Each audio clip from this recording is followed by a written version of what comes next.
আসসালামু আলাইকুম। Postal ব্যালটে vote দেয়া, দেশের বাইরে থেকে প্রবাসী আমাদের ফলোয়ার যারা আছেন তারা অনেকেই অনেক রকম আমাদেরকে ছবি ভিডিও পাঠিয়েছেন।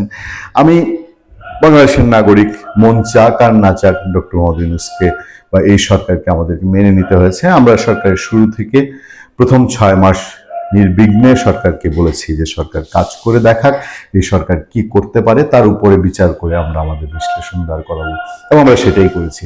আমরা সরকারের প্রথম 6 মাস সরকারকে সময় দিয়েছি, যদিও আমরা আওয়ামী লীগ সরকারের সময়ে শেষ দিকে এসে আওয়ামী লীগ সরকারের তীব্র সমালোচনা করতাম, এবং 5 আগস্টের আগে পরে দেশের যে পরিস্থিতি হয়েছে সেই পরিস্থিতিতে আমরা অস্বস্তি বোধ করেছি।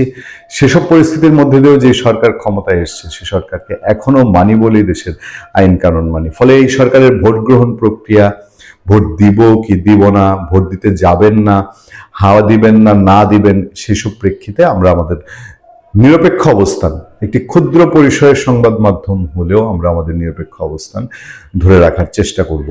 কিন্তু পোস্টাল ব্যালট নিয়ে যে অস্বস্তি তৈরি হয়েছে, আমরাই বোধহয় প্রথম সেই পোস্টাল ব্যালটের যে ভিডিওটি সোশ্যাল মিডিয়ায় ছড়িয়েছে সেটি দিয়ে আপনাদেরকে খবর প্রচারের চেষ্টা করেছি। পোস্টাল ব্যালট শুরুতেই বিতর্ক, শুরুতেই প্রশ্ন।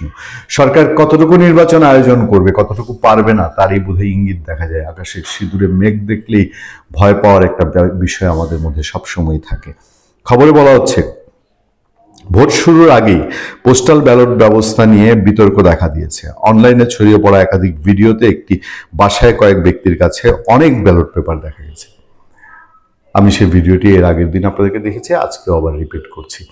এবং একটা দেশে যদি বহু মানুষের কাছে বা এক গাদা ব্যালট পাওয়া যায় তাহলে এটা নিয়ে প্রশ্ন ওঠাটাই স্বাভাবিক। এ বিষয়ে ইতিমধ্যে নির্বাচন কমিশনে গিয়ে উদ্বেগ জানিয়ে এসেছে বিএনপি। দলটির পক্ষ থেকে পোস্টাল ব্যালটের প্রতীক বিন্যাস নিয়েও আপত্তি জানানো হয়েছে।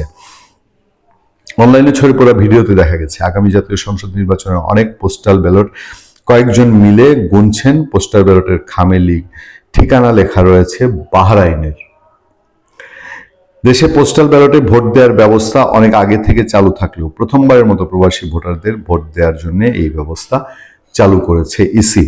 নিয়ম অনুযায়ী নিজ নির্বাচনী এলাকার বাইরে কর্মরত সরকারি কর্মকর্তা কর্মচারী, নির্বাচনী দায়িত্বে থাকা ব্যক্তি এবং কারাবন্দীরা এই ব্যবস্থায় ভোট দিতে পারেন। তবে অতীতে এই ব্যবস্থায় ভোট দিতে তেমন একটা আগ্রহী ছিলেন না অনেকেই। এবারও আগ্রহের ঘাটতি আমরা বিভিন্ন জায়গায় দেখতে পেয়েছি।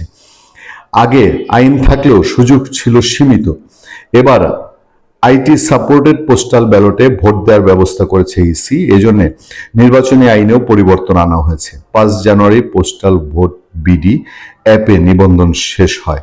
দর্শক, আমি খেয়াল করে দেখেছি অনেক জায়গায় অনেকেই পোস্টাল ব্যালটে ভোট দিতে অনাগ্রহ তৈরি হয়েছে। অনাগ্রহ থাকার বিভিন্ন কারণ। একটা দেশের অভ্যন্তরে রাজনৈতিক পরিস্থিতি, সেই রাজনৈতিক পরিস্থিতিতে বিভিন্ন দলের সমর্থন রয়েছে, সেখানে আওয়ামী লীগ সমর্থক প্রবাসীরাও আছেন। আর দ্বিতীয়ত অতি উৎসাহী ভোটার রয়েছে। অতি উৎসাহী ভোটাররা হচ্ছেন জামাতে ইসলামী।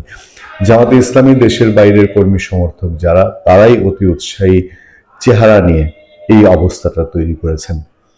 ভালো থাকবেন, সুস্থ থাকবেন। আপনার সাথে আমি আতিক রহমান, পূর্ণিয়া।